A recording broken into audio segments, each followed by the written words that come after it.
I have you now. They want to mess with my droid. They're going to pay for it. This is the way. You may fire when ready.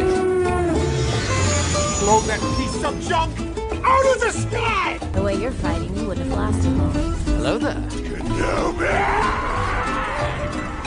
The ability to speak does not make you intelligent. Has happened up to the Acolyte, so you were completely informed on the dark side, light side conflict leading up to this time, and, as Vernestra Rowe puts it, what tips the scales.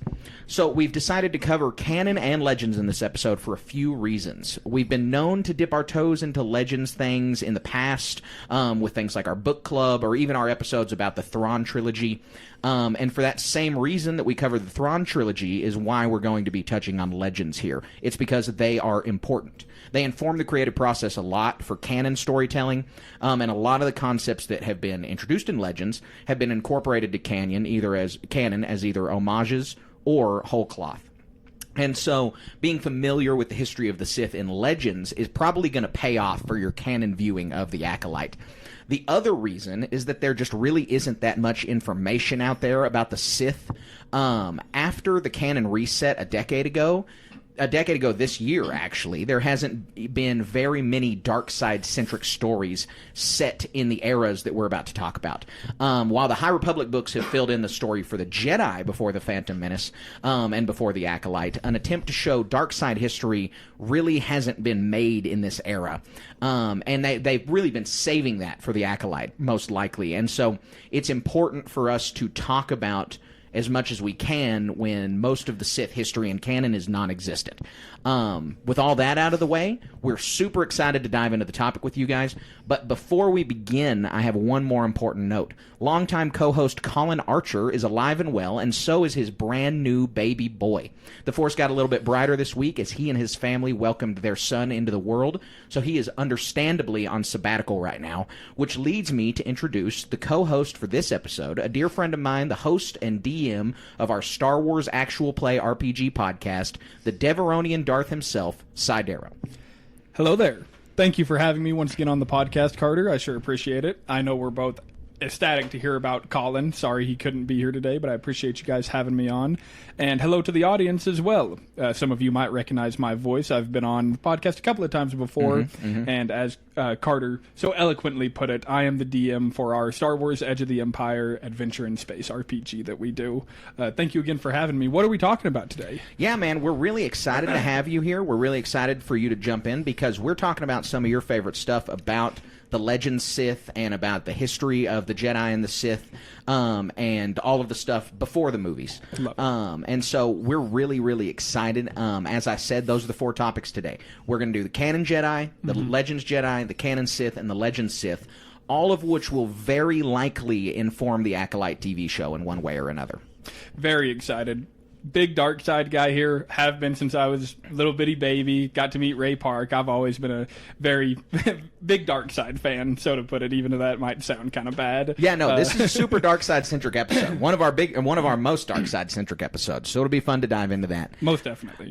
So for the uninitiated out there, we need to talk about what Legends is, because a lot of people may not know the difference between Legends and canon. So Legends are Star Wars stories told outside of George Lucas's core 6 films between 1977 and 2014.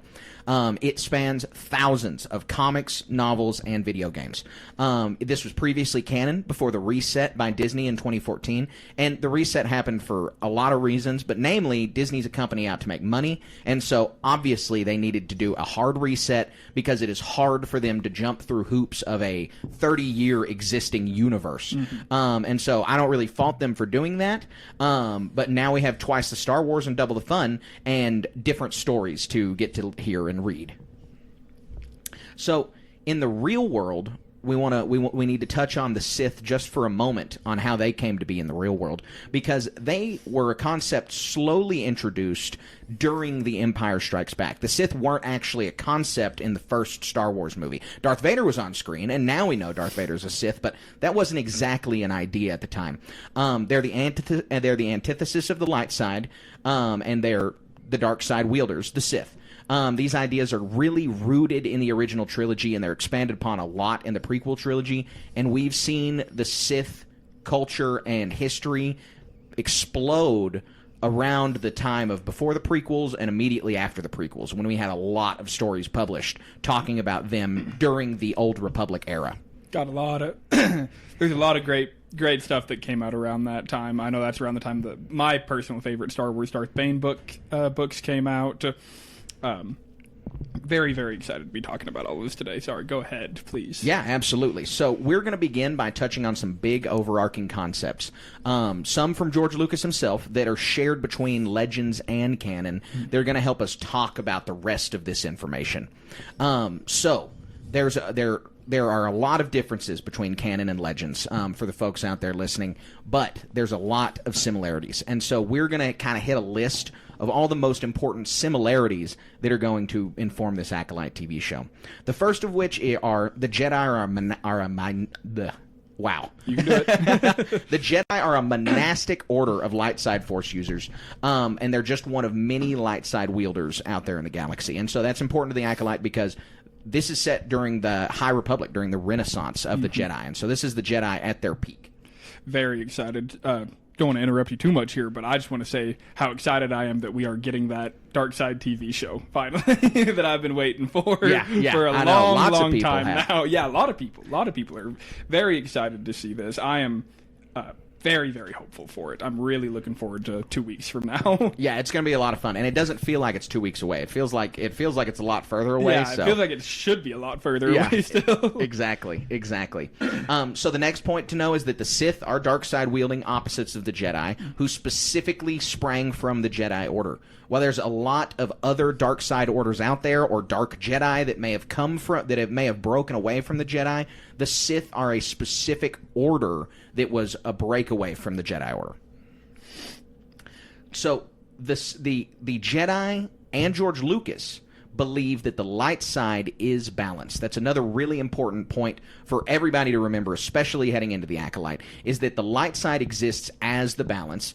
This is why the memes about, two Jedi and two Sith existing at the same time is balanced. That's wrong. The dark side is a domination of, for lack of a better word, human will over the will of the Force. And so when a dark side user enacts their will over the Force, they are perverting the Force. And that's why it's out of balance when the dark side users are winning. Or just too many en masse, too, which we'll probably get into later some. Yep. So for a lot of Star Wars fans, it may seem like the first time the Jedi and Sith locked lightsabers could have been during the prequels, which is just not the case. The Jedi and Sith have waged war before many times. It's happened many, many times throughout Star Wars' history. But as of 1,000 years before The Phantom Menace, the Jedi rule the galaxy without peer. And that's important because the Acolyte takes place 900 years into this 1,000-year galactic dominance. What a great time period for this to be happening. Yeah, exactly, because it's right before the Sith dominance of the galaxy. It's right before Palpatine's rise, and so we get to see the groundwork being laid. We get to see the groundwork start to culminate. We start to see this 1,000-year plan come to fruition. Which is awesome. Also, we get to see the Jedi maybe just a little bit past their peak. Yes, yeah. It's still the High Republic era, but it's the end of the High Republic era. Their peak is past, and that's what's happening right now in the High Republic novels, is the peak and then the beginning of the decline. This is somewhere among the decline. So, again, before the Phantom Menace, 1,000 years before the Phantom Menace, there were a ton of Sith. Like, just as many as there are Jedi. There's 10,000 Jedi, 10,000 or more Sith at the time. But at the 1,000-year mark, the Sith started observing what's called the Rule of Two, instituted by Darth Bane, a Dark Lord of the Sith. And so we're going to go really into depth about it, but give everybody just a small little blurb about the Rule of Two. Okay, so the Rule of Two, created by Darth Bane, like Carter said, 1,000 years ago. Bane, I'm going to try and make this brief. Bane destroyed the Sith. Some people recognize him as the Sithari. Some people say it's Sidious. But he took Xana as an apprentice and created the Rule of Two. There will only ever be two Sith, because when the dark side is in less vessels, it's more potent, is how it was described. So there was more strength to be had, essentially. And it would be easier to destroy the Jedi through deception and things like that than it would to be fighting this never-ending war that had been going. I mean, not never-ending war, but periodic wars throughout history that had never worked. So Bane decided he was going to reform the Sith into it just being 2, and that's where we see this 1,000 years. We don't see the Sith much, but it obviously does lead to fruition with Sidious and Vader. Well, and when you think of 2 people in a galaxy, despite how much power is concentrated in those dark side users, it's exceptionally easy to hide when there's just 2 of you. Absolutely. And so the rule of 2 has been so well hidden that at the time of the Phantom Menace, the Jedi think that the Sith are extinct. And with the Acolyte happening over only 100 years before, they're going to think the same thing. This is, if you've listened to a bunch of our old episodes when we've covered stuff about the Acolyte, Colin and I are very confident that anybody who comes into contact with this dark side user just has to die by virtue of the fact that Ki-Adi-Mundi in the Phantom Menace says the Sith are extinct. And so that has to be the result. I do have a little theory here about what we might see in the Acolyte. And that is a little bit of passing on knowledge somehow. I don't know who it is that might see it, but we do get that quote from Yoda in the Phantom Menace, always 2 there must be. So we know that Yoda knows about the rule of 2. Right.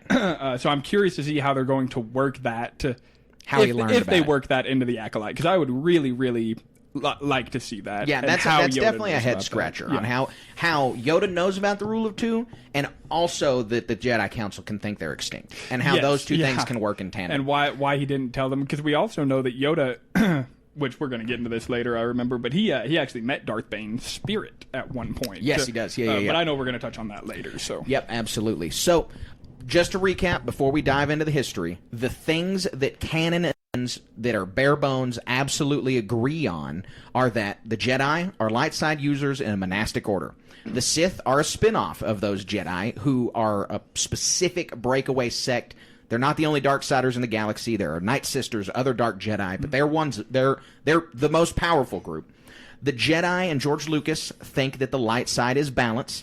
The Jedi and Sith have had wars before, and the Acolyte is set in a where people are going to know that the Jedi and the Sith have had wars before.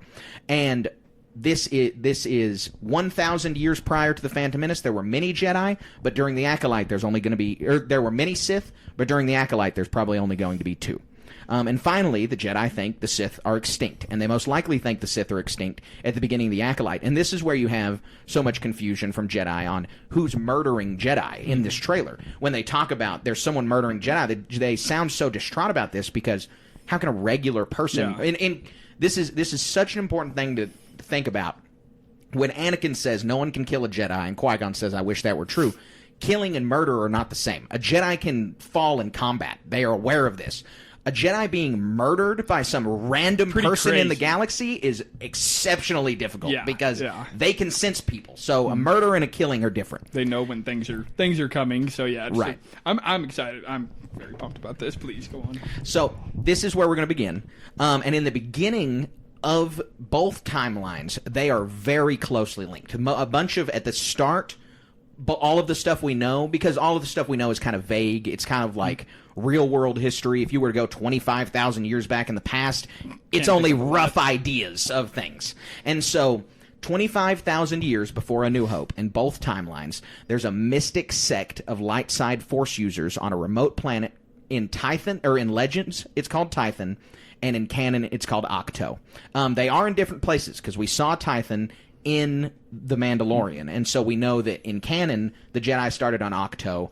In Legends, they started on Tython, but regardless, those light side force users on this remote planet are the precursors to the Jedi and the Sith. Yes. Yeah, so... yeah, I'm very happy we got Tython in The Mandalorian. I am still partial to Tython, I'll say that.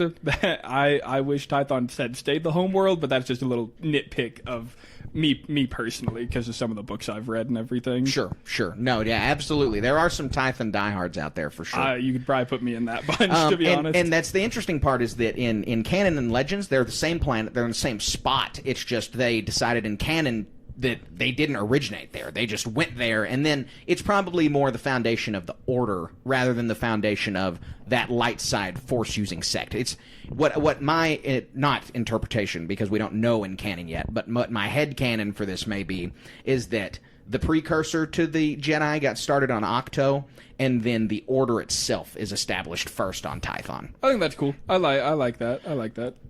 So in canon, there isn't much information on the Jedi Order between their founding and the advent of the Sith. It's just basically, we know that the Jedi started on Octo, and then the Sith came around sometime after that. And it's so ambiguous that we don't even have dates. But in Legends, there are all kinds of things that happen between the establishment of the Jedi Order and the establishment of the Sith Order, because this is many thousands of years of history. So there are other heretical sects, other dark Jedi, there's multiple schisms, there are crusades, and just general crazy events that you don't normally associate with Star Wars that happen in the ancient history of the Star Wars galaxy. However, that being said, both timelines do agree that the Sith were created during the same event, which is called the 100-Year Darkness. In canon, we don't have a time, like a date for that, but in Legends, that was in 7,000 BBY, so 7,000 years before A New Hope.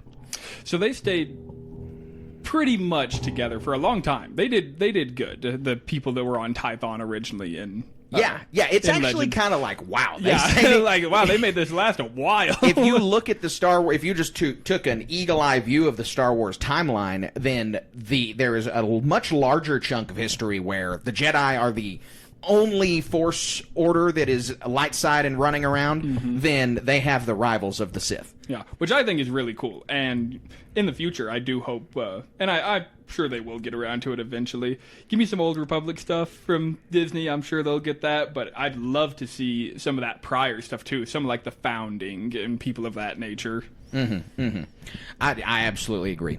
So, the 100-Year Darkness, the canon description is like a really boiled down version of what we have in Legends. And I say boiled down not because it's less, but again, we just don't have very much information. So it's like the information about the 100-Year Darkness as far as the canon description goes is about a paragraph in some book somewhere, whereas we see the events play out in comic books in Legends. And so we have a lot more context. But to sum it up, in canon, the Sith began as an opposing dark side force as a group of dark Jedi within the Jedi Order who think that they should be seeking power instead of knowledge. This isn't the first time that that's happened in either timeline. There have been schisms before, but we don't know the reason in canon that it stuck this time and created another order. We do know the reason in Legends. And so in canon, there's just a lot of questions around it. Was why this dark side sect was longer lasting than anybody else's. But in canon, the description of the events are loosely, the Dark Jedi were creating abominations in the Force. The Jedi hold life sacred above all else, and the Sith, the precursor to the Sith, this specific Dark Jedi sect, was obsessed with creating new life, creating servants that were extremely powerful but were complete mind slaves to them. And finally, they're seeking immortality, which is a complete perversion of the Force's will to the Jedi Order. The Jedi believe that you're born and you should die to become a part of the Force. If you become immortal, you're cheating the Force of what your life is supposed to be. Life is cyclical. The living Force feeds the cosmic Force. And that's definitely... I can see why it stuck this time, especially with their leader, who I'm sure we're fixing to get into just a bit, Ajunta Paul. Big Ajunta Paul fan here. Yeah. I know the first that comes Sith, as a shock to basically. everyone. Essentially the first Sith. And that comes soon once they make their migration and all that. Right. But yeah, creating abominations in the Force, like you said, Ajunta Paul had learned how to create and destroy matter and life, essentially, through the Force, which I think is super fascinating. And it's very cool. He took it to the council at the time. Council, I don't know if you'd call them that at this time. I think you would. And they said, no, you have to stop this. This is totally unacceptable. So he took this sect of Dark Jedi and they broke off this time because they would not allow him to harness this power. Understandably so. Right. So they waged this war. 100-Year Darkness was a 100-year war between the Jedi and the Sith, where it was basically the Jedi and average people of the Republic against a relatively small number of Dark Jedi, but them and their slave creations and their abominations, their leviathans, is one of the things mentioned in Legends that are just disgusting abomination creatures. We can't keep saying abomination. And they had the pureblood Sith too with them in the 100-Year War as well. So once they migrated to Korriban. Well, so that's when this happens. Is the Dark Jedi, when they lose the 100-Year Darkness, the 100-Year War, are banished to wild space and they land on Korriban. I was mixed up in my timelines. Thank you. So no problem. And so they find a species of red humanoids who call themselves Sith as a species, and the Dark Jedi adopted the name, and they began to dominate these humanoids as pseudo-gods. And this is where the Sith as an order truly begins. This is where the Dark Jedi, Ajunta Paul, and his followers decide, we are no longer Jedi.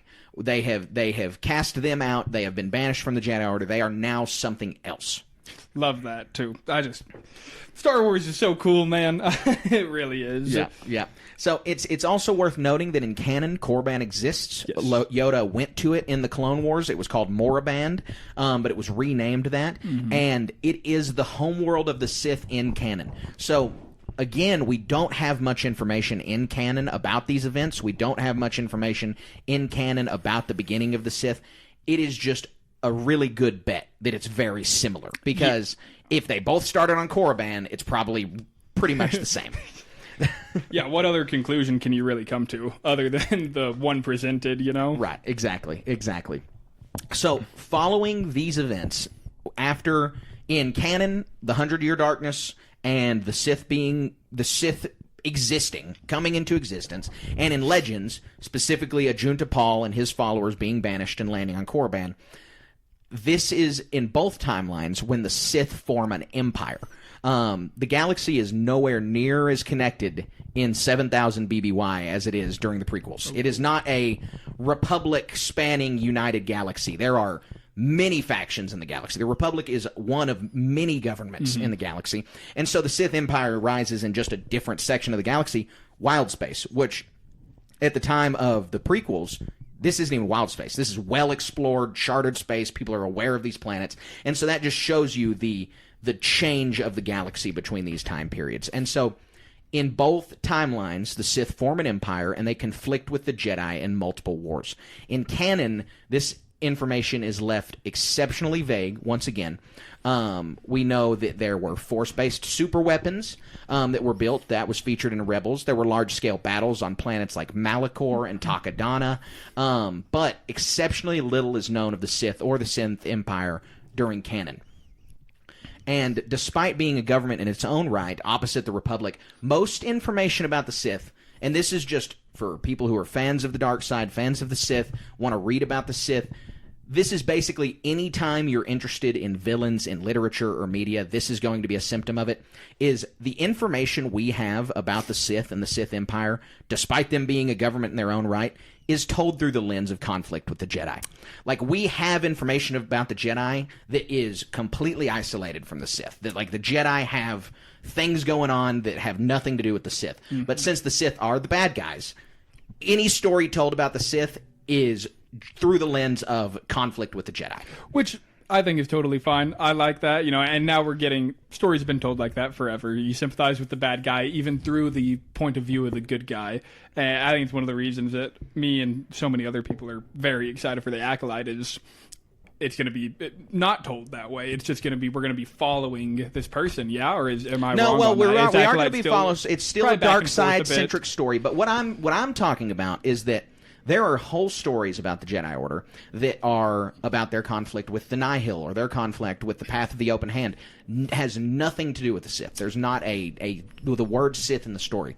You wouldn't find a story about the Sith Empire dealing with some weird cult on another planet or dealing with some pirates who continue to harass them or fighting the Hutts. Every story told from the perspective of the Sith is going to be about their conflict with the Jedi. Yes. And so that's because these are stories in a universe. This isn't a comprehensive history. The Sith Empire exists for 2,000 years the first time. So they assuredly fought pirates and fought the Hutts. It's just not something we really need to know about because obviously Star Wars is from the Jedi perspective, essentially. The Republic's perspective more than anything. So everything we talk about in this is not for lack of, you didn't give us much information about the Sith Empire in those 2,000 years. That's because we don't have that information. This is not a comprehensive history. And so we talk about the big moments, the large turning points, and at the end of the day, most people are going to listen to these stories from the good guy perspective. So we do still have a lot of information about the Sith Empire and Legends. Way more than canon, obviously. We have essentially none in canon. So the next big part of this video, we're about to just talk to you about the Sith Empire from Legends until we start to get some more rhyming with canon. Woohoo! So the beginning is the Sith Empire in the year 7000 BBY. Ajunta Paul's exiled, they go to Korriban, they establish the Sith Empire, and they build up power unnoticed by the Jedi or the Republic until 5000 BBY.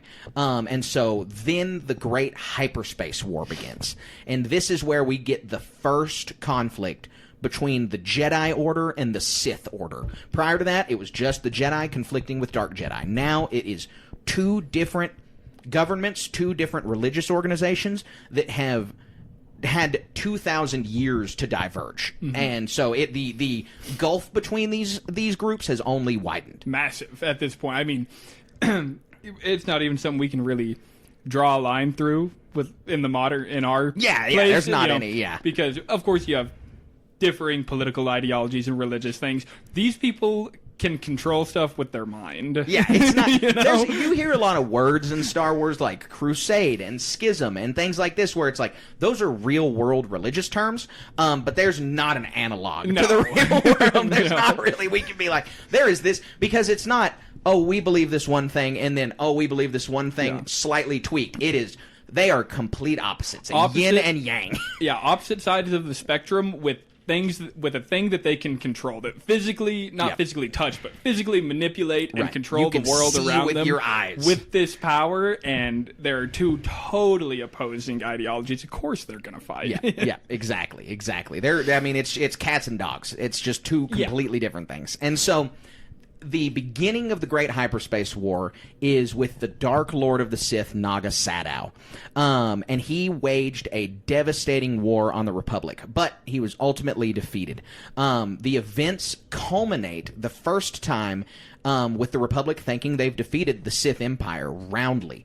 And they were severely weakened, but they operated in secret a few different ways, which is just the Sith MO. They're like cockroaches of the galaxy. Like, you cannot kill all of them. It's just not going to happen. Good luck. One or two always slip through the cracks with things like that, especially with their ideologies that we come to learn more of later. It's an important thing for them. Right. So this, at the fracturing of the Sith Empire the first time, you have some Sith go to the unknown regions. You have other Sith start small little sects on different planets. But one of the important sects that we'll mention now, because it'll come up later, is on the planet Malachor. Same planet we see appear in Rebels. And this is another point where it's just, there was a battle on Malachor in Rebels. There's a super weapon on Malachor in Rebels. These events and Legends happen on Malachor. It's just very likely that when Disney gets around to telling these events from this time period again, most things are going to rhyme and line up. You think they'll pull a lot from Legends for that kind of stuff? Oh, I'm positive of it. I think so. For a few reasons. Number one, the dearth of all Sith information we have comes from the Knights of the Old Republic video games. And those are some of the most beloved video games of all time, let alone Star Wars games. People would hate to see stuff like that go away. And so, exactly. People don't want to see that changed. And I think Disney's hyper aware of that, and I think that's a reason why the remaster collapsed, is because it's a lot of pressure. Yeah, you don't want to fumble that. No, you don't. For sure. It could irrevocably hurt a lot of people's enjoyment of Star Wars. It would hurt. I mean, I'll say it would probably hurt mine.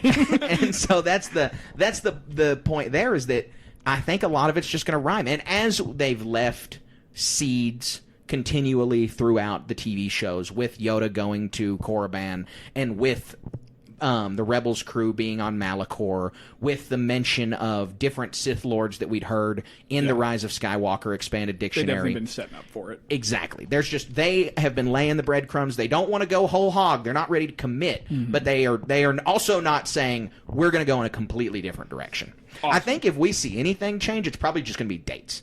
Because Jason Fry is a guy who works at Lucasfilm and writes for them a lot, and he said his number one bone to pick with the Star Wars timeline was it was too expansive. I think that's fine. The past timeline's just way too long. I think that's totally fine, too. It's more important, that thing my old history teacher used to say, it's more important that you know what happened than when it happened, which is kind of debatable. But I agree with that to an extent.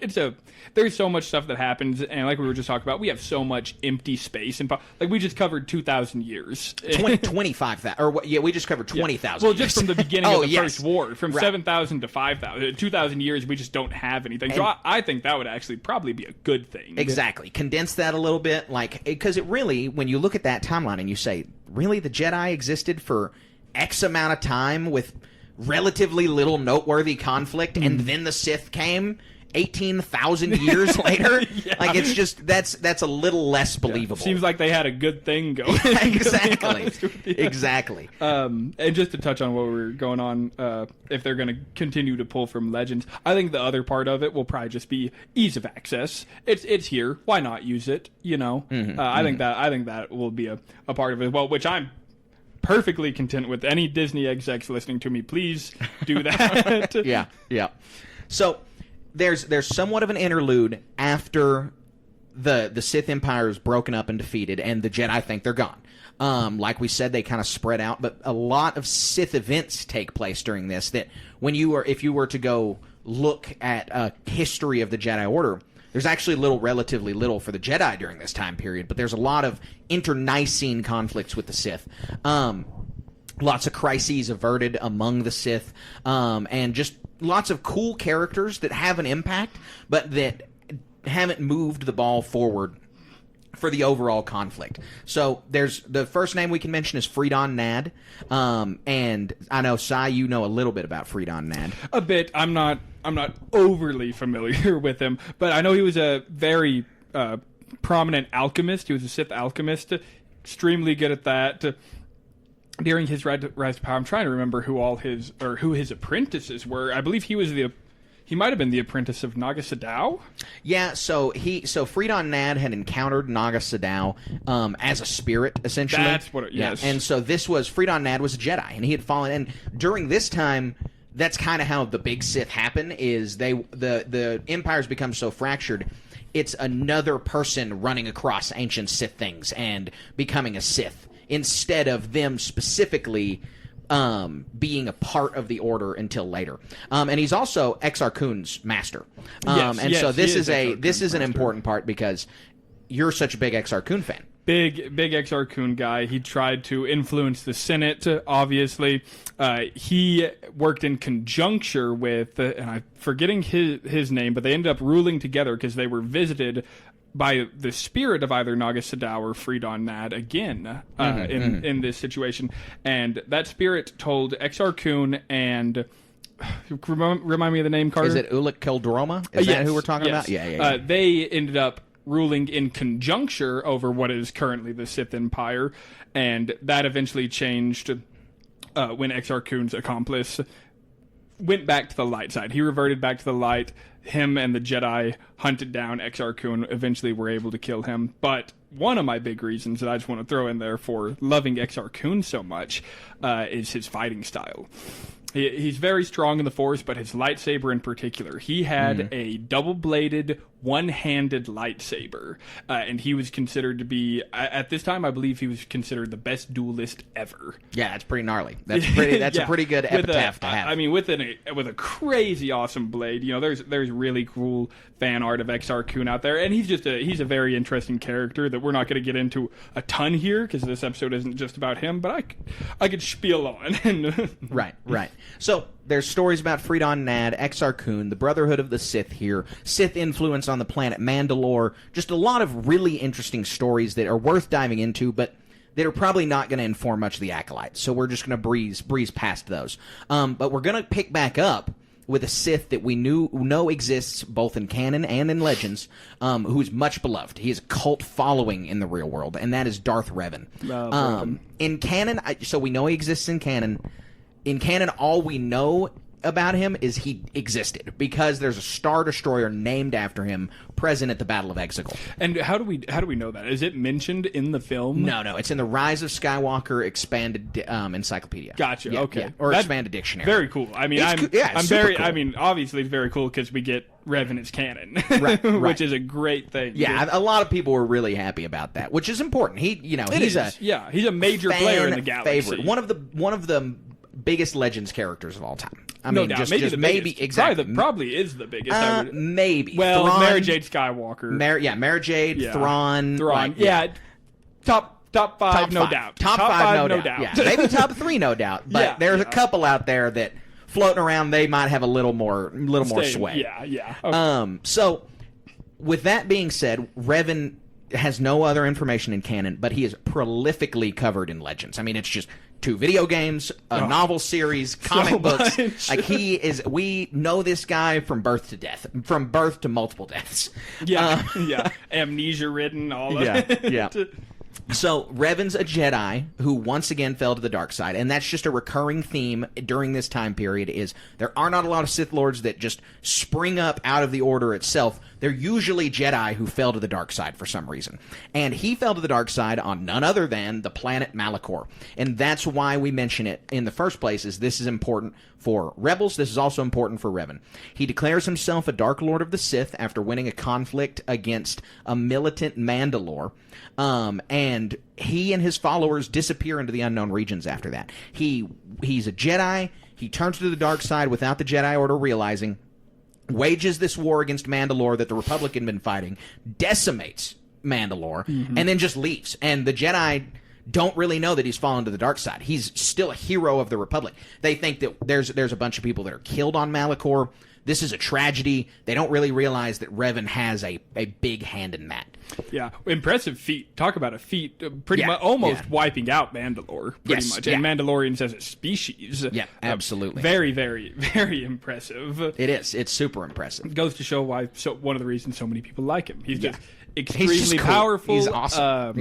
He's super neat. It's just his story in general is it's a really interesting story. But that's also why they keep bringing him back, because he just continually, they're like, this guy sells. If you've never played the Knights of the Old Republic game, you really need to. The first one in particular. The second one, fine, great, Nihilus and everybody. But the first one, man, with Revan, I won't spoil nothing. It is great. Yeah. Well, we might get into some spoilers right here. Okay. So little bit of spoilers for possible Knights of the Old Republic here. So be warned. So when Revan disappears into the unknown regions, he encounters a remnant of the Sith Empire, the one we mentioned earlier that had gone to the unknown regions, and he joins their cause. And he returns to the galaxy to wage war against the Jedi and the Republic. Now, Revan's a pretty interesting character because a lot of is said about his motivations. There's a lot to dive in around the character's motivations. We're not going to do that on this episode too much because it's just not worth the debate. I mean, the guy goes to the light side, to the dark side, to the light side, to the dark side. He goes to the dark side to save the Republic. Like, it just, he has very unique motivations. And so it's tough to get into that, but it's worth an episode in and of itself. Oh, absolutely. You could do 3 episodes on Revan probably for every time he switched. Yeah, you could. So Revan's return sparked what is called the Jedi Civil War, and that's because, again, the Jedi hadn't known that this guy fell to the dark side. And they really didn't know who he was when he came back. They just know that there's this giant conflict coming. This is really interesting and important because the result of this conflict was a Jedi Order weakened to the point where the Sith Empire could swoop in and become the predominant government and religious order in the galaxy. They get to Coruscant, they take over, the Sith Empire now rules the galaxy. Bust into the Jedi Temple, the whole 9 yards, the whole shebang. Yep. This is what Star Wars fans of any stripe are going to be really familiar with. A Jedi Purge, and it's the first one to ever happen. Yes, sir. It's super similar to the Purge we're familiar with after the rise of Palpatine and with Order 66, because all but a handful of Jedi in the whole galaxy survived, less than 100. And this was pretty much just done through classic war means of all the Sith, yeah? Yeah, so At the Sith come in, they wage a devastating war against the Jedi, they invade Coruscant, they bomb it, they kill thousands of Jedi that way, and then finally they dispatch Sith assassins across the galaxy to track down the rest. And just thousands of lightsabers. Imagine seeing waves of red coming at exactly. you like that. You can liken Sith assassins, like Asajj Ventress is a Sith assassin. You can liken the Inquisitors to a type of Sith assassin. But really, this is a totally different breed. There are thousands of these guys hunting the Jedi across the galaxy. And it dwindles them down to less than 100. And so that very similar to what we see with Order 66. Yeah, exactly. Exceptionally similar. And so the Sith Empire rule for a time, but it's Star Wars, and we know that the Jedi are in power once again, so eventually they regain galactic dominance. They defeat the Sith Empire, and they begin rebuilding their order. They begin rebuilding the Jedi Order. This is kind of the culmination of those two video games, the Knights of the Old Republic and the Knights of the Old Republic 2. And then we jump into the spiritual sequel to those games, the Star Wars The Old Republic MMO. Because the Jedi have rebuilt themselves, but that doesn't mean that the Sith Empire has been roundly defeated. It just means that it's been fractured once again. And since there always needs to be a conflict to make things interesting, around 3700 BBY, the Great Galactic War happens, which is another war fought between the Jedi and the Sith. If you've seen those awesome cinematics on phenomenal. YouTube, that's what these are about this war specifically. If you haven't seen those, you should really go watch them. They're absolutely masterworks. Beautiful animation. It's pretty nuts that they were able to produce something like that just for advertisements for an MMO, man. Gorgeous. It almost makes me want to play the MMO. Yeah, it's the only thing that still exists that is updating the Legends timeline. Is it really still? It's still. Yeah, they still have regular updates. They have regular events. They have Life Day stuff every year. They have May 4th stuff. Yeah. That's the one that I actually never play. I never got around to playing the MMO. That makes me really want to pick it up. I think that's super neat. Yeah, it is alive and well. And it is, again, every time they have an update, there's new Legends lore, especially, some of the history that we've already talked about in this video comes from that video game. That's very, very cool. I think I'm gonna download that when I get home. Yeah, Thank you, Carter. It's definitely worth trying. So the subject of this is the Great Galactic War, and it's another war fought between the Jedi and the Sith. This one, though, is pretty unique because it culminates in a treaty between the Republic and the Sith Empire, and it results in a period of Cold War. The galaxy is partitioned in half. Half the galaxy is under the Sith Empire, half the galaxy is under the Republic, and that's kind of the MMO setting. That's what they needed to do to allow you to choose to be a light sider or a dark sider. Is they're like, well, we can't have one dominant force in the galaxy right now because we need people to have the freedom of choice for an MMO.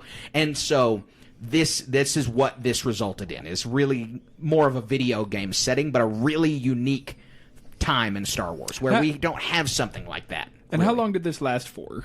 It's not exactly written because the MMO hasn't ended yet, and so we don't know. It's assumed that this lasts like 100-ish years. Longer than I thought.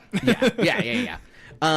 So after this Cold War comes another time of peace where the Sith have been defeated, and we don't know how that happens. It's just it happens because the Jedi are on top again. Yeah. But the Sith have been defeated at some point, and the Republic and the Jedi flourish again. Eventually, another conflict comes to pass. This one being the first notable divergence from canon and legends.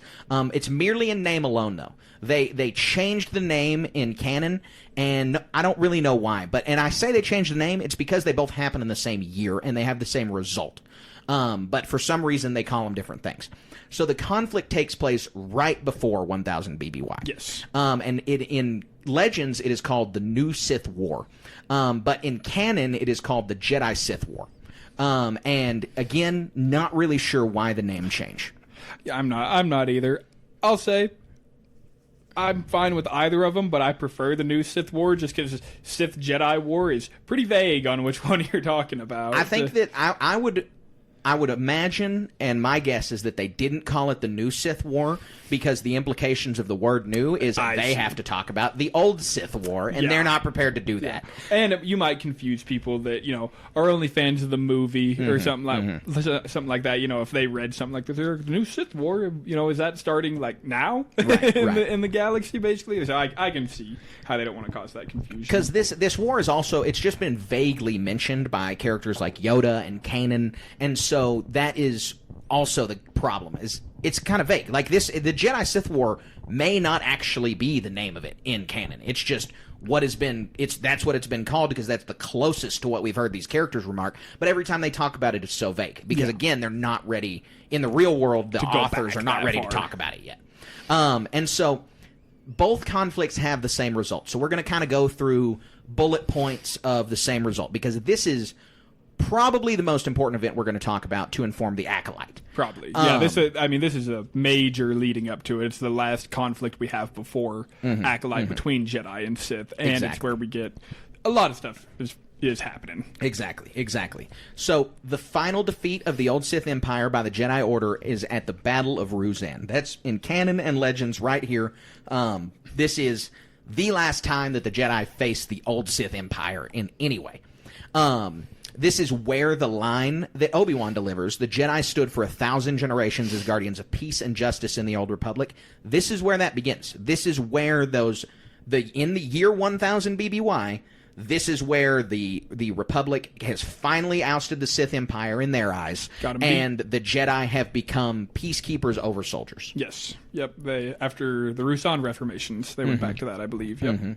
So the conflict resulted in the rise of Darth Bane, who is a famous Sith we saw featured in the Clone Wars Season 6 Yoda arc. We've talked about him at the beginning. We're going to get into him in just a little bit about him in just a moment. And it's important to note that leading up to this point, through various times in galactic history, the Sith have been a society, a culture, a government, an empire, a religion, an order. There are a lot of things. Like, you can be a regular galactic citizen within the Sith Empire. Like, it's not everyone who lives in the Sith Empire is some force-wielding maniac. Just like not everyone who lives in the Republic is a Jedi. And so you can be part of Sith society and just be a regular person. Yeah. Soldier, just anyone. This is where that all starts to change. Yeah. They had castes of people before that. They had slaves and assassins and acolytes and numerous Dark Lords, numerous people laying claim to the title of Dark Lord of the Sith. And it all changes in 1000 BBY with the rise of Darth Bane and his establishment of the Rule of Two. So, in canon, that's all the information we have. Sith Empire existed. It was many things, a culture, a government. It had many people within it. It had castes and tiers of people going from Dark Lord all the way down to slaves. And that's all we know. And then we know Darth Bane, for some reason, establishes the Rule of Two. That a Sith Lord comes in, sees the infighting in the Sith Empire, and knew that if they needed to survive, they had to downsize dramatically. But in Legends, that is hardly the whole story, and we're just going to let Sai tell us about it. Yeah, so the Rule of Two, and there's 3 great books. The Darth Bane books, the Rule of Two books, are phenomenal. If you haven't read them, you should go read them as soon as possible. Pick them up. But yeah, Darth Bane's establishment of the Rule of Two is after much meditation, he realized the Sith are broken. He's already left the Sith. He's been ostracized by them, by his teachers at the temple where he was learning at. He was ostracized by them, basically cast out, and then he decided to leave himself after he was just ignored over and over. He found Revan's holocron, and I forget the name of the world. It's the Forgotten World. Is that still it? Is it still known as the Forgotten World? In canon, we don't have any kind of name. We don't have any, so we'll still call it the Forgotten World for now. It's where the Rakata, it is their home planet. Bane finds Revan's holocron there, and shortly after that, he has a revelation that the Sith must be purged. The Sith should number only 2 so that the dark side can be strongest within those 2 vessels, and it'll just be a better way of going about taking down the Jedi Order. Instead of fighting them in these long, drawn-out wars that they're always losing, he plans to destroy the Jedi through means like deception and things like that, political power, being in the shadows. Yeah, be in the shadows and amass just obscene amounts of wealth and power. Right. And They've got this hidden network of influence on every planet, in canon and Legends. I mean, we talk about this on the podcast a lot. You look, Palpatine is the culmination of this plan. Yes. He didn't do all this work on his own, but when Palpatine comes around, he's got thousands of contacts across the galaxy. Oh, definitely. And, one of the probably the core tenet, the core belief of the Rule of Two is that every single apprentice is stronger than the master. And it keeps coming until someone, who we know to be Sidious now at this point, culminates the plan and is able to finally achieve that great power. He's the leader of the whole galaxy, and he's the strongest Sith to ever live. All of this is set in by Darth Bane with the idea that the student will always surpass should always surpass the master in a trial of combat to make sure that they are strong enough to carry on the lineage of the Sith. He does that through his apprentice, Darth Zana. Zana does that through Cognis, and then after Cognis we have, in Legends, I believe it is Darth Millennia, which that's a whole basket of eggs right there, pretty much. Love the Rule of Two. I've always been a fan of it, but it stretches for 1,000 years, and it's a really cool ideology, and one of my favorite things about it is it almost fails at the very beginning. Bane and Zana have a falling out during the third book, and I won't try not to spoil anything, but they have a falling out when Zana thinks that Bane is chasing immortality and all this, and Bane's looking for a new apprentice. It's awesome. It's awesome. Like I said, go read those books if you haven't. But yes, the Rule of Two, extremely important to Sith ideology now, especially in the time of the Acolyte, because there should only be two. It said they can take assassins in sometimes, so I'd like to see that some in the Acolyte as well. But this whole show is going to be, I bet we hear Rule of Two probably a lot from our dark side characters. I'm hoping so. I'm definitely hoping so. I'm very excited, but I'll try not to stick on Darth Bane too much. He's my favorite Star Wars character, so I can probably go on for him for hours if you'd let me. Right. There's definitely a reason that you were subbing for Colin on this episode. Oh man, for sure. Man, I love it. I love him. He's powerful. He's my favorite Sith. Like I said. Well, and they're just great books. Drew Karpyshyn just does a really he's a good phenomenal job. author. And if you don't want to pick up the books, go listen to them on Audible, because they are, the person that reads them, I can't remember his name right now. He does a phenomenal job with all the voices, and it's a fully sound effects and everything. You have sabers clashing, fully produced, very, like very all of them. It's we can't talk enough about how quality Star Wars Audible is. It's crazy. I wish they would do that with every audiobook. Yeah, really. So in Legends and in canon, this is more or less it for the Sith until Palpatine's rise. There's stuff that happens in Legends in the intervening 1,000 years, but they're in hiding. They're working towards the culmination of Bane's grand plan, and so there's just not really a whole lot of information. There's some in Legends, and there's none in canon, but even the information in Legends is small. I mean, it's blurbs about things that are happening, because they haven't really muddied the waters there. That doesn't mean that the Jedi aren't active during this time. We've spent a lot of time talking about the Sith, but now it's time to focus on the Jedi for a minute, because this is going to inform the Acolyte TV show heavily. We're now going to focus exclusively on canon moving forward, because there's up to the Acolyte, there's the only important information about the Jedi we're going to need will be found in canon, and there's just so sparse information about the Sith during this time period, I'd be willing to bet most of it changes anyways. If they're going to change anything about the history, it's going to be in this 1,000 years. And so we're going to now focus on canon, like I said, because this is really well documented in canon. This is the High Republic era, and the reason that it's so well documented is the High Republic Multimedia Initiative that Lucasfilm has been launching for the past few years now. I mean, it's been multiple years that we've gotten hundreds of stories told during this time period, because it's books and comics and audio books and audio dramas and young novels and all kinds of stuff. And if you want to hear some in-depth stuff about the High Republic, we have a bunch of episodes reviewing those books. Colin and I get them sent to us by our friends over at Del Rey. We review them on here. They're some of our favorite Star Wars reads, and so definitely go check those out. Yeah, they're excellent. The ones that I've read, I am not quite caught up to Carter and Colin. You'll have to forgive me, but they are excellent books.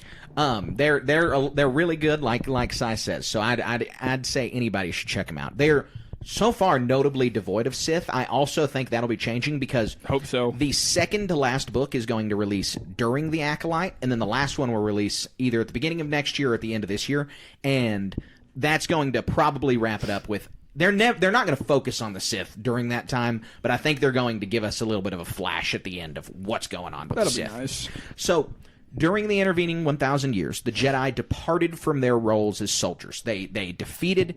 They don't know about the Rule of Two. They don't know about Darth Bane. They have roundly defeated the Sith Empire in their eyes, and so now they can shirk their responsibility as soldiers. They're no longer going to be soldiers. They are only peacekeepers. And this is where we see the establishment of the Republic in the prequel era. It's the same Republic, it's the same government, but it's a really stark change from what the Republic was previously, a wartime government, a lot more of an empire with a democracy that was its form of government, and now it's a lot more of an open body that is just settling trade disputes and stopping pirates and, being a little more mundane than these massive religious wars. But beginning in 500 BBY is where we begin the era known as the High Republic. This was the Renaissance period for the Jedi and for the Republic. The Sith are gone. They've been gone for 500 years, and so the Jedi and the Republic have just been able to build up steam and build up momentum. With the notion of the Sith defeated for good, the Jedi have been able to devote their time towards peace and their furtherance of the knowledge of the Force, which is the whole point of the Order from the very outset. Yeah. So... The time period's marked with small interludes of conflict with various organizations called the Nihil or the Path of the Open Hand or things like that. And like I said, we've got a lot of episodes reviewing the books where these take place. And so if you want to know about those, definitely go check those books out. But this also probably isn't going to inform much of the Acolyte. The only important piece to note from the High Republic era for the Acolyte is a Jedi Master named Vernestra Rwoh. She is featured in the Acolyte trailer. She wields a purple light whip. Let's go! Light whip, baby! I've been waiting Have you so seen long. the still? Have you seen the still Oh, yet? it looks awesome. Yeah. It does. It looks cool. Phenomenal. I am ecstatic we are getting a light whip in canon. I am always super happy to see new types of lightsaber, and to me, I saw that light whip. Man, I about ran out the door, dude. I jumped straight out of my seat. I couldn't believe it. I know. It looks super cool. And so she wields a purple light whip, and she's introduced as a Padawan in the High Republic books, who has recently been promoted to Jedi Knighthood. She's one of the youngest Jedi Knights in a couple generations of Jedi. And so far, she's the only character we know of making the jump from the page to the screen. But it's an important note. How do you feel about that, by the way? A character coming from the pages to the screen. You like that? So, yeah, I love it. So when they did it with Cobb Vanth and the Mandalorian, I was ecstatic.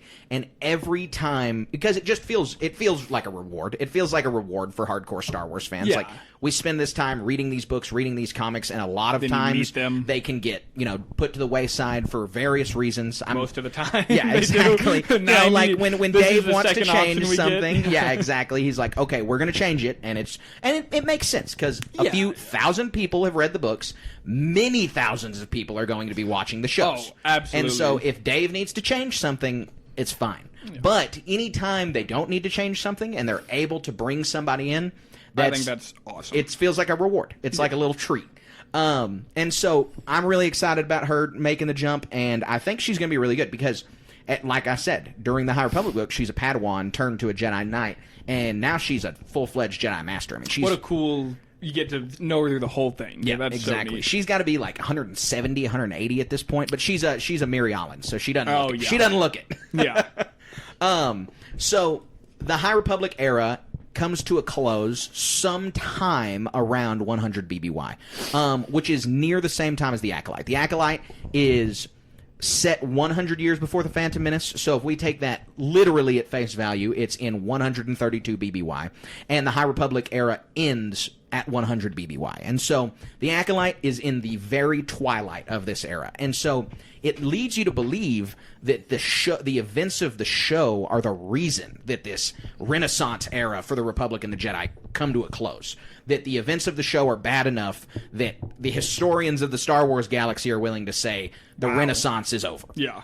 And so we're going to see the show, and we know that it's going to have the growing power of the dark side, since the Sith have been working in the shadows for the last 900 years to bring Bane's vision. I just love that we're getting this. I can't express that enough. Like I said earlier, with Darth Bane being one of my favorites, the fact that we're getting his plan actually in operation, we get to see the latter parts of it and how it's growing. And obviously, we know it's going to be coming to fruition.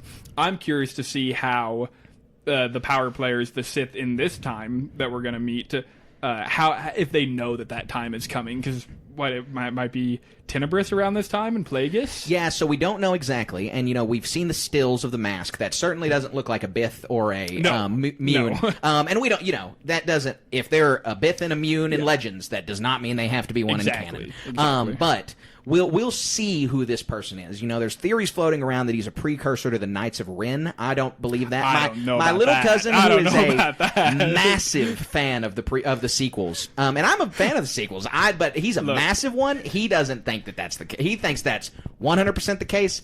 It just doesn't make sense for the time period. I hope that's not the case. Gosh, I hope that's not the case. I just don't want it because it doesn't make as much sense. I think that general audiences are going to be much more informed of the Jedi-Sith conflict here. Absolutely. And so we see this growing power. But to your point about maybe some characters are inclined to know that this is happening, Vernestra Rao has an interesting line from the trailer where she says someone is trying to tip the scales. And when you take this line and you match it with Mace Windu's line talking about the Chosen One, where he says, do you think he's the one who will bring balance to the Force? Well, to bring balance to something, it has to be out of balance. And so the Jedi also, at the time of the Phantom Menace, have to be aware that the Force is out of balance. So Vernestra Rao says this line about tipping the scales, and Mace Windu has this line about reestablishing balance. So it's very likely the events of the Acolyte are what tip the scales towards the dark side enough to allow Palpatine to snowball. To throw, and for the Jedi to probably realize that the Force is out of balance, for them to finally feel it. It's the first being clouded, and such how they talk about. It's like you have the boxing term of jab, jab, right hook. This is the first jab. This is if the events on Naboo are the second jab, this is the first one. This is where, like you said, it's finally the Sith have done enough to. They've had to tip their hand to the Jedi a little bit insofar as the Force is off. But the Jedi can't pinpoint it that it is the Sith that have done this, because this galaxy has all kinds of dark side users in it. It has Night Sisters. It has Dark Jedi. There are Jedi that have fallen to the dark side in the High Republic. It happens. And so the Jedi can't immediately say, oh, it's the Sith. And for 900 years, they've been saying they're extinct, so that wouldn't even be their first inclination. They wouldn't. That's probably not even their second, third, or fourth. Right, exactly. They're not on the worried radar about that at all. Yeah. They're not even thinking about that. So that's why it's really important to just hear these lines and to kind of reconcile them. And I'm super happy that this year is the 25th anniversary of the Phantom Menace, because we got to go see it in theaters. Awesome. We got to relive it, and it really got me thinking and got my noggin jogging about some of those lines, because that movie is the most important movie to the Acolyte, because obviously it comes before that. They're not going to be able to have some Easter egg. Here's the Millennium Falcon and the Acolyte. But they are. Yeah. Maybe we'll see the development of the YT-100. I hope we get Grogu. Yeah, exactly. And so with that, they can only do small nods. But these lines and the rhymes that they have through these lines are probably really important. And so that wraps up our history segment for the podcast. That's just kind of the broad, overarching story about the history of the Sith and the history of the Jedi. And we're telling this through the lens of the Acolyte TV show. There's a lot. It's more of a breakdown. More information. This isn't in depth. Yeah. This is very surface level, like Carter said, just through the lens of the Acolyte to get you ready and primed for the show, a baseline of where that's going to be at. If you were to read like an academic novel about the history of Star Wars, this would be like the second grade version of it. Like, this is the teaching second grade history, getting the big ideas down for the TV show. Maybe more episodes in the future about history. Yeah, absolutely. Like in-depth history, that'd be neat. Absolutely, and that's something we're certainly interested in.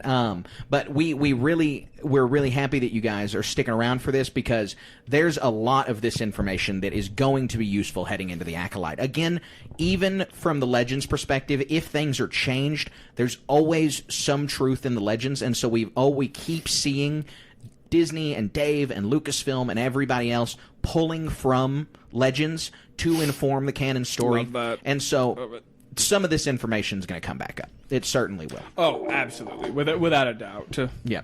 So that wraps up the meat of the podcast, but we got a lot more podcast left. So we are about to hop into our How the Force Works segment. All right, Si, so we've got a Legends question for a Legends-centric episode today. All This right. one was asked by our Patreon subscriber, Tristan, and he asks, what is your favorite form of lightsaber combat? Ooh. Also, before I answer that, I do want to say I believe the forms are canon now, because we get someone mentioning it to Canon That's not how the Force works. about it, and the form that he uses in Rebels, I believe. Really? I don't remember. I don't know if that. all That's the forms interesting. are canon or just that one, Just but maybe the existence of forms Yes, is canon. yeah. I think that part is true. I know, but no, there they are. do- No, the they do forms do specify exist the in form. canon. Yeah, the forms do exist in canon. awesome. Yeah, great. Cool. Okay. Favorite lightsaber form for me Yeah. is pretty easy. I'm not going to lie. It is the chosen form of Darth Bane and Anakin Skywalker, and that is the variant version of Form 5, Djim So. It is especially, it hits on big overhead swings and counterattacks is the main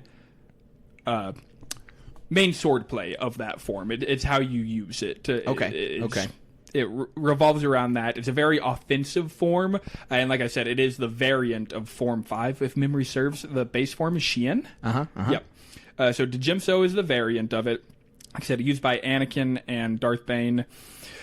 I pretend like I use it whenever I do my lightsaber fights. We get to do some lightsaber dueling around here where we're at every now and then.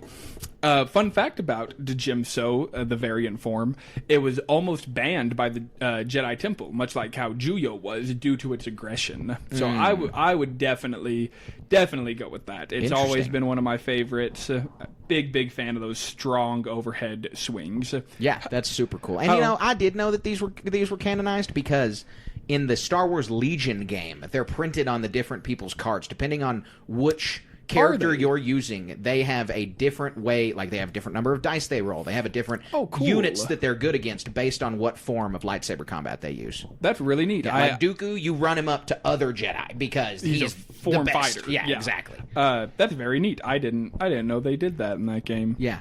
I need to get into some Legion. I've never gotten to sit down and play a game. Oh, it's a blast. It's a lot of fun. As listeners know, I play the CIS, so I'm cool. a big Very fan. cool. It's so cool getting all your horde droids on the field. It's like me playing my Tyranid, but that's totally different. Yeah, that's for another podcast. Yeah. How about you, Carter? What would you say your favorite form is? Yeah, so my favorite form, just mentioned it, got to be Dooku Form 2. Just the elegance surrounding Form 2 and Ceresu is really, really cool to me, because how much Dooku and anyone who follows that form is dedicated to the art of love lightsaber it. combat is really important to me. And oftentimes, this isn't a rule, but it's happens a lot, is you see these people who use this form, despite them being exceptionally good duelists, they also have a huge mastery of the Force itself. Yes. We see that happen in Attack of the Clones, where Dooku says, and Yoda are going at it with the Force. He says, this isn't going to be decided this way, so we have to use a lightsaber. And so it's just a really cool marriage of the two things. Well, they're fencers too. I love that. They're so.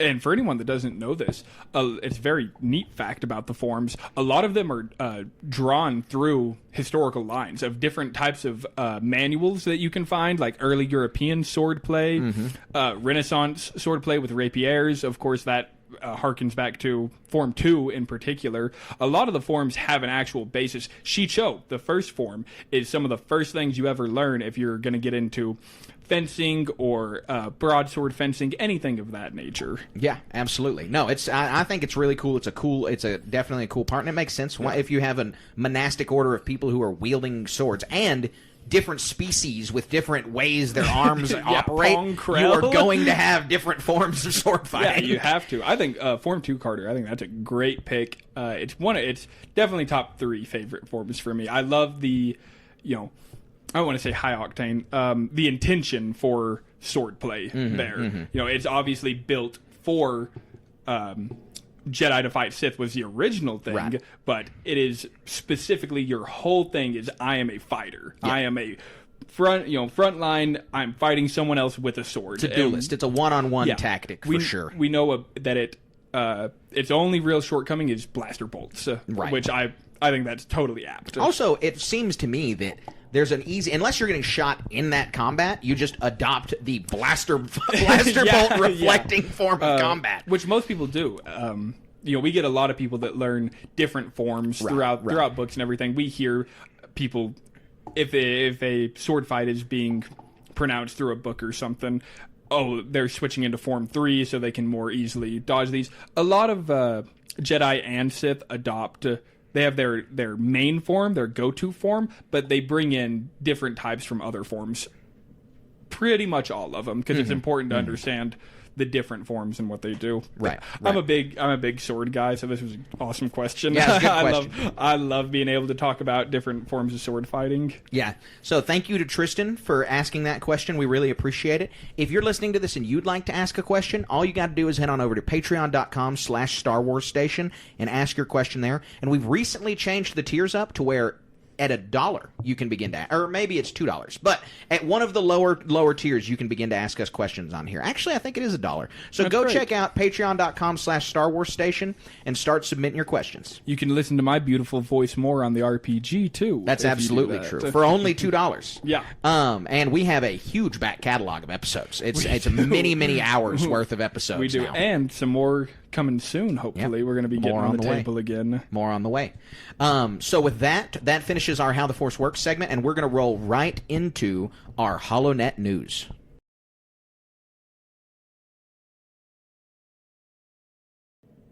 Okay, so we've got a few news stories to talk about today, and we're going to lead with a pretty big one, because Skeleton Crew has been a show that's been kicking around for a really long time. We know it was supposed to premiere Christmas of last year, 2023, but it got delayed because of the writer's strike and because of the You made the HoloNet. till December of 2024, which leads everyone to believe that it must be an extremely family-oriented show, because they're premiering it around the holidays. And so it was so important to its success to premiere around the holidays that they postponed it an entire year. And so it's been kind of radio silence for the past few years, because they're not going to be promoting it yet, because it's still a ways away. It's more than 6 months away. But recently, a tie-in product has been revealed, and this tie-in product shows the first actual image of the main cast. So this show follows Jude Law and a bunch of kids. It's rumored that Jude Law plays a Jedi, and the rest of the kids are all going to be relatively young.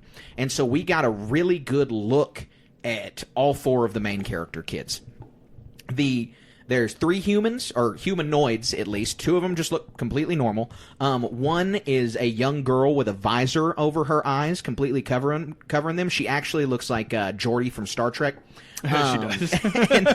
and then the character that everyone's known was coming for a really long time that's super awesome is a child Ortolan. Let's go. Child Ortolan is so neat. I saw this picture, man, and I mean, whenever you look at this picture, it's immediately what your eyes go to. Yeah, Looks absolutely phenomenal. The makeup and everything they're doing there at Lucasfilms has always been top tier.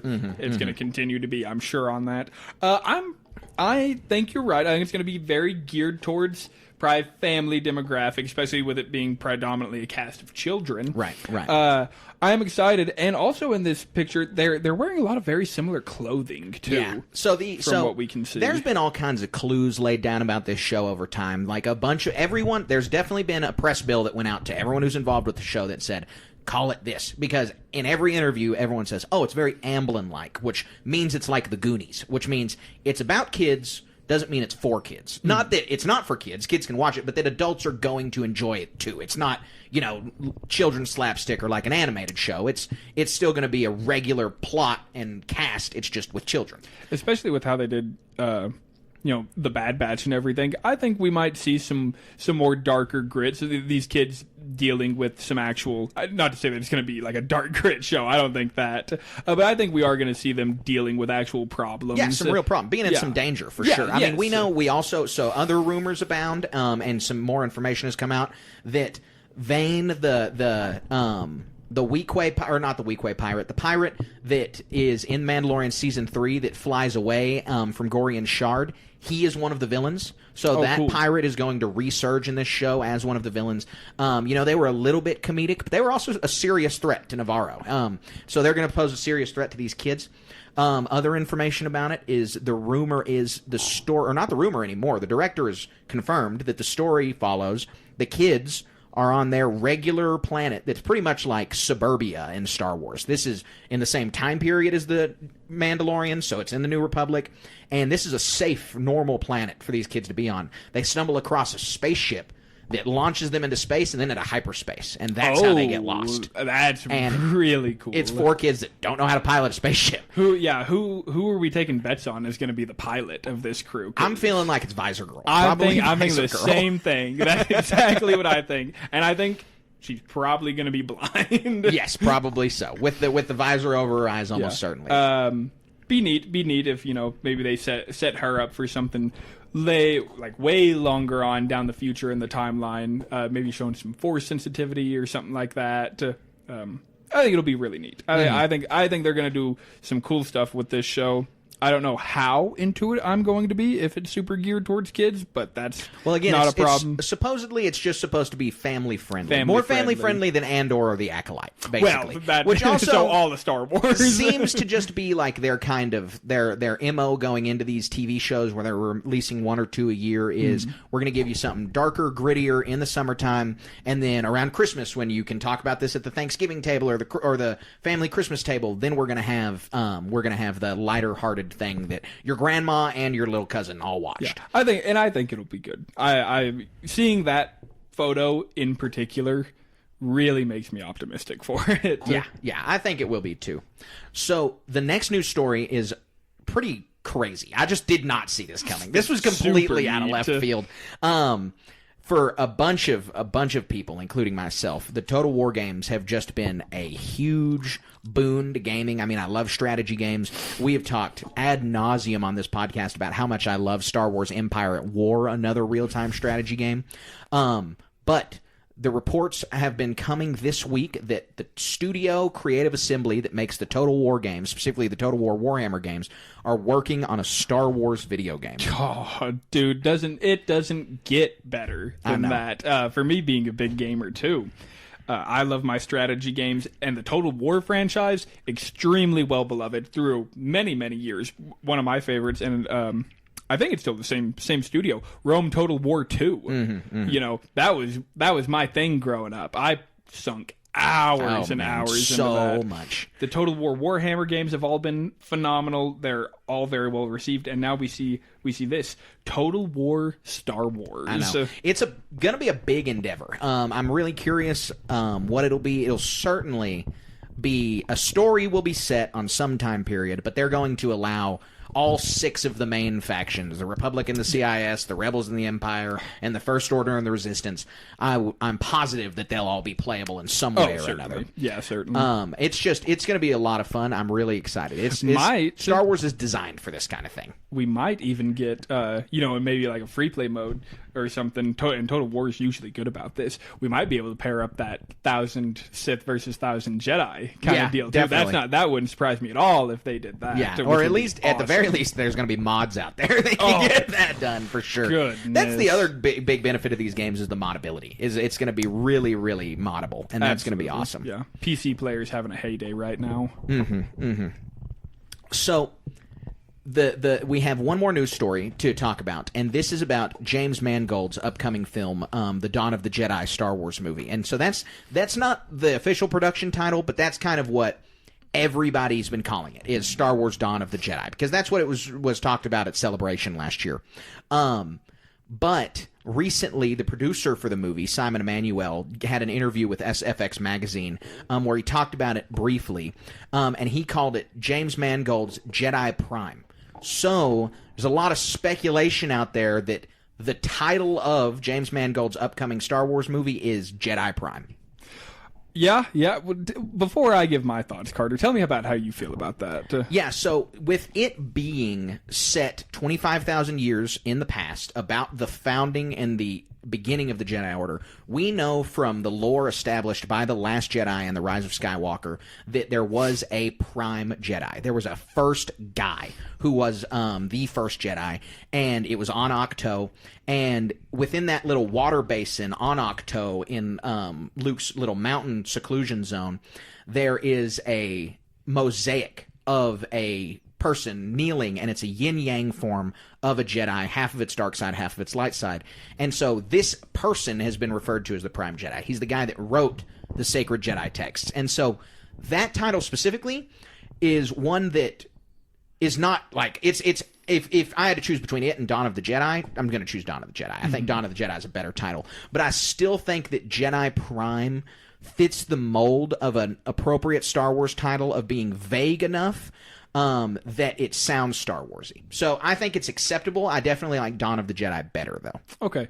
I'll go ahead and give my thoughts here. Star Wars Jedi Prime. Think about that name for a second. Jedi Prime. I think that is so lame, Really? to be honest with you. That's interesting. I do. I would much prefer Dawn of the Jedi. To me, it feels way more Star Warsy. So my issue that I could see cropping up from what you're saying with Jedi Prime is that Jedi as a noun works as an individual. It also is the name of the order or just a group of Jedi. Like a plural of Jedi is Jedi.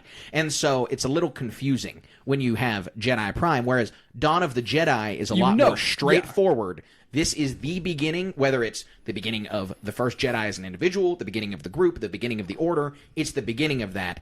Jedi Prime doesn't work through all of the usages of the noun. You know what my mind immediately goes to when I hear Jedi Prime 2? Goes straight to peak High Republic.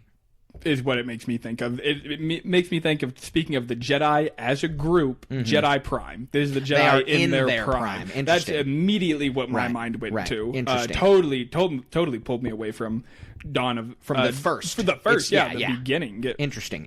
Really threw me for a curveball because I initially saw it and I was like, is this the same thing, the same project? Mm-hmm. It's not. It is, and it's not a huge deal, but I do not like the name Jedi Prime either. I think it's very bare bones. Yeah. We have like Revenge of the Sith, Dawn of the Jedi is an option. I don't think it conveys enough Jedi Prime. There have been 3 titles for Star Wars movies that I've been less than thrilled about when they were announced. And this one is not joined to that list, but they all follow the same problem, and it's just that they are not vague enough, or that they are too vague.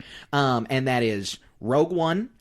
That is Solo, which Solo is the most egregious. We should not be naming Star Wars. It's my same gripe about the TV shows, is we shouldn't be just naming them people's names. We should not have Obi-Wan Kenobi and Ahsoka and the Book of Boba Fett. We should have more creative titles than that. And The Rise of Skywalker, because once again it includes a name, which just doesn't resonate as well as a title like, you said, Revenge of the Sith, or even The Last Jedi, or A New Hope, or The Empire Strikes Back. These are all much more evocative than those other 3 titles are. Yeah, and not to go too much in here, but we see a lot of places simplifying things, whether it be like their logos or names of things, and we've seen that kind of recently with Star Wars, and I don't love that. I understand you want to convey, like with Ahsoka, you name it Ahsoka because it's about Ahsoka. Sure. Sure. But just Jedi Prime doesn't really do it for me. I always have had the idea that, those Star Wars names, when you think of them, big, long, extravagant titles, goes with the crawl. It's the Marvelization of Star Wars titling is what it is. It's when you have a movie, Iron Man 1, 2, and 3, super good for a comic book character because the name of their multi-decade comic book should just be the character, because you so obviously much know happens. what you're getting into. Yeah, there's not going to be a consistent enough story to call it one thing. But through a single film or a single TV show, it's a lot easier to come up with something more creative. But title aside, I'm probably still most excited about the Dawn of the Jedi movie. I am pumped. I think that this film, James Mangold is a hell of a director. I mean, I loved Logan. It's one of my favorite superhero movies. And so I just think that we're really going to get a treat from James Mangold. I do too, especially with how you were just describing it a bit. You know, that in that Masonic, that figure, half dark, half light. I'd love it if it was about the Prime Jedi, you know, the first one. But we gotta call it something. Right. Well, and this is, you know, luckily this does say a working title, and we've seen over time the titles get changed for not just Star Wars projects, but all kinds of projects at Disney. I mean, there's that TV show that's about to come out about the Purple Witch Lady from MCU. If there's MCU fans listening, they're not going to be happy. I do not know what that is. But anyway, that show has had its title changed like 5 times, and so it is totally okay that this may be a working title. Yeah, absolutely. I mean, Dawn of the Jedi was a working title too. So, I will say I am happy with Dawn of the Jedi, though. I don't think it's bad at all. Cool. I think it fits. I think it's very apt. Well, it's not like, so the Dawn of the Jedi already existed as a comic book series published by Dark Horse and Legends, but it's not like they're worried about aping things. The Last Jedi was a title of a novel before that. Yeah. And so it's totally fine to just rename things, to take good names from Legends, even if the story is totally divorced from the rest of the story. Yeah. Or from I agree the with title's that, divorced from the story. I agree with that for sure. So that wraps up our HoloNet news segment. We appreciate you guys listening to this, and our last segment is coming up right now, and that is our Star Wars Moments of the Week.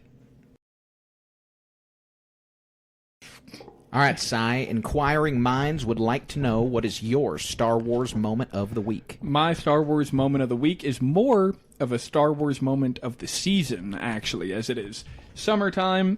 I talked about this a bit earlier. I like to do some lightsaber fencing when I get the time, so get my batteries changed out in the... We would be honored if you would join us. Everything. About time here soon to be breaking those out and doing some fencing that I'm very excited about. I think I've definitely gotten better. That's for certain. And it's just, like I said, it's that time of year. I like to be outside, and if I can incorporate Star Wars into that, all the better. Yeah, awesome. No, it is a good time of year. We'll definitely have to get out there and do a little bit of lightsaber combat. Oh, for sure. I'm going to show you how this Djimso works. Yeah. How about you, Carter? Heck yeah. So mine is, Star Wars Moments of the Week take forms both big and small on the podcast. Mine is exceptionally small, but it was just funny. Me and my wife were out doing garage sales on Saturday, and we came across a Star Wars air freshener that was released alongside Revenge of the Sith in 2005, and this guy was selling it for $1. It hadn't been opened. Wow. And so it's just sitting on my Star Wars bookshelf now, also unopened. I don't know if it still smells. Not going to open it up to see, really, but it's just like, you know, it's like this small little car air freshener. It's got the classic A New Hope movie poster printed on it with Luke holding the lightsaber in the air, and it's the artistic look. And so I just thought it was really funny and really neat. And it's basically, if I come across something that says Star Wars at a garage sale, I'm going to leave with it. Like, it doesn't really matter what it is. If it's got the title on it, even if I already own it, I'll probably just gift it to somebody, because why would I pass that up? Understandable. So I do have a question. If your car starts stinking, do you think you'll ever get to the point you open it? No, I don't think so. I don't think so. Wait, but I am curious. The scent is nothing like Star Warsy. I think it's like new car. Well, what's it going to be like? Forest of Endor? yeah, exactly. Yeah, well, they have those candles made by those at Homesick brand, where that brand started out as, you know, I'm from Texas, but I live in Minnesota, and I want to have a candle that smells like Texas, where it was really like real world material things. They're like, here's a candle. Well, they have one that smells like New York City. I can't imagine that it actually smells like New York City. I think it smells like romanticized New York City. Yeah. But they have started to do Hogwarts, and they have a Star Wars line that came out. Endor, which is obviously just going to smell like a forest. Tatooine, which just is open and it's dust. Yeah. And then Death Star, which smells like that? engine Industry? oil. Yeah. And so that it's a little goofy to me that brand started out as real world places, and now it's funny. just, we're just going to make it smell like what we think it smells like. But yeah, that maybe 15 years ago they weren't thinking that way. I think it's Duke Canon or someone like that does the bars of soap. They have a Star Wars line too, and those soaps are actually really good. Yeah, so, Squatch. Squatch, thank you. Dr. Squatch. Yeah, Dr. Squatch those has are them. good.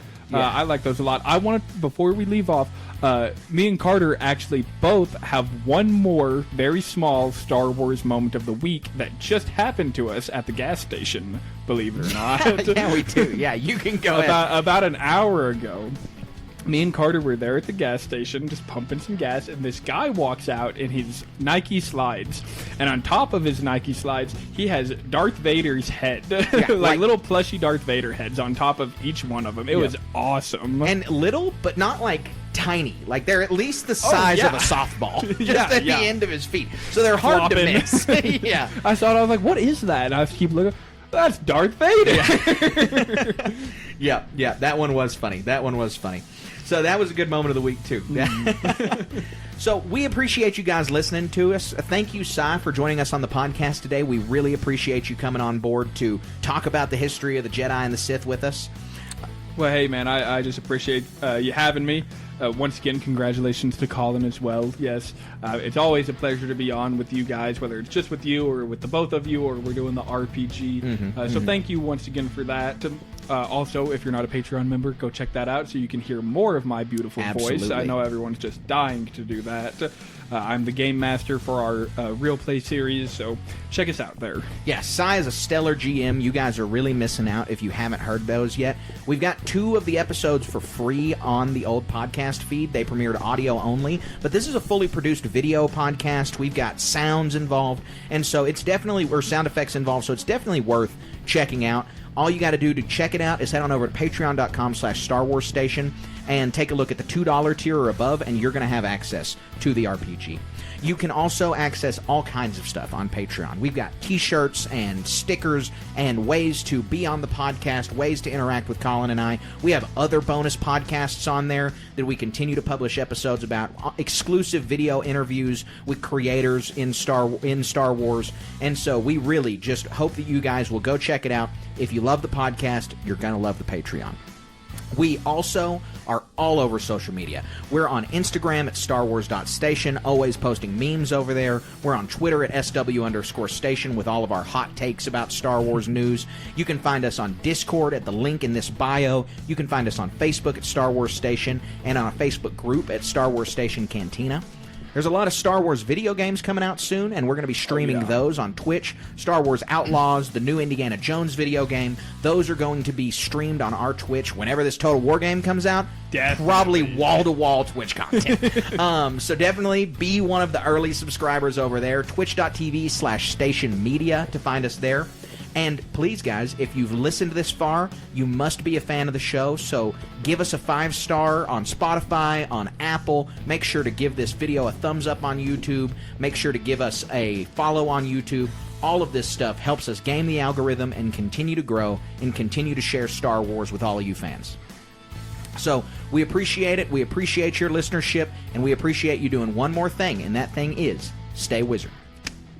Show, so give us a 5-star on Spotify, on Apple. Make sure to give this video a thumbs up on YouTube. Make sure to give us a follow on YouTube. All of this stuff helps us game the algorithm and continue to grow and continue to share Star Wars with all of you fans. So we appreciate it. We appreciate your listenership, and we appreciate you doing one more thing, and that thing is stay wizard.